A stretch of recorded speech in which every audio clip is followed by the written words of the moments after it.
Pemerintah Kecamatan Surade bersama 12 kepala desa di Kecamatan Surade gelar rapat pembahasan PBB 2023 di Aula Kantor Kecamatan Surade, Kabupaten Sukabumi, Jawa Barat pada Kamis 19 Januari 2023. 12 kepala desa tersebut meliputi Lurahan Surade, Kades Buniwangi, Pasir Ipis, Cipendei, Sukatani, Gunung Sungging, Jagamukti, Kedalaman, Citanglar, Wanasari, dan Sirnasari. Adapun hasil dari rapat kali ini, para kepala menyepakati sebelum bulan Agustus akan melunasi iuran PBB 2023. Satu kaitan penyaluran pajak bumi dan bangunan untuk tahun 2023. Seperti apa teknisnya? Karena di tahun 2023 para kepala desa siap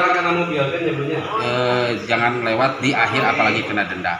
Bahkan kesiapannya di bulan Agustus, pas 17 Agustus ini udah lunas semua. Itu harapan para kepala desa. Itu per minggu apa gimana, Pak? Untuk teknis penyetorannya ke kolektor itu setiap minggu, dan dari pihak kecamatan ada tim pembina pendamping kaitan PBB termasuk DD dan ADD. Dari Kecamatan Surade, Kabupaten Sukabumi, Indra Sopyan mengabarkan.